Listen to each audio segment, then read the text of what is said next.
રાજ્યમાં કાતિલ ઠંડીનું ફરી વળ્યું મોજું। મોટાભાગના શહેરોમાં હાડ થીજવતી ઠંડીથી શહેરીજનો ઠૂંઠવાયા। આજે રાજકોટમાં ઠંડીનું યલો એલર્ટ જાહેર કરવામાં આવ્યું છે। 7.8 ડિગ્રી સાથે નલિયા સૌથી ઠંડુ શહેર રહ્યું। હજુ 5 દિવસ સુધી નલિયાનું તાપમાન 7 ડિગ્રીની આસપાસ રહેવાની સંભાવના છે। બીજી તરફ રાજકોટમાં 9.8 ડિગ્રી સાથે સિઝનનું સૌથી નીચું તાપમાન નોંધાયું। આજે પણ રાજકોટ શહેરનું લઘુત્તમ તાપમાન 9 થી 10 ડિગ્રી સેલ્સિયસની આસપાસ જવાની શક્યતા છે। 5 થી 10 કિલોમીટર પ્રતિ કલાકની ઝડપે ઠંડા પવનો ફૂંકાવાને કારણે ઠંડી વધી શકે છે। આ સિવાય દાહોદ, ડીસા, નર્મદા, ભુજ, પોરબંદર અને અમરેલીમાં પણ 13 ડિગ્રીથી નીચે પારો રહ્યો।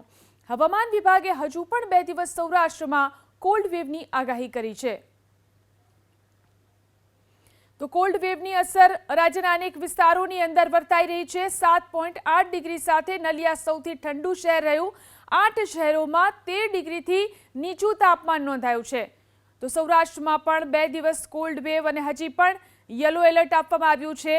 2 દિવસ કોલ્ડ વેવની આગાહી સૌરાષ્ટ્ર માટે કરવામાં આવી છે। તો અમદાવાદમાં 13 ડિગ્રી તાપમાન નોંધાયું છે। તો રાજકોટમાં ઠંડીનું યલો એલર્ટ આપવામાં આવ્યું છે। રાજકોટમાં ઠંડીનું પ્રમાણ સતત વધી રહ્યું છે। હાડ થીજવતી ઠંડીનો અનુભવ અનેક વિસ્તારોમાં થઈ રહ્યો છે।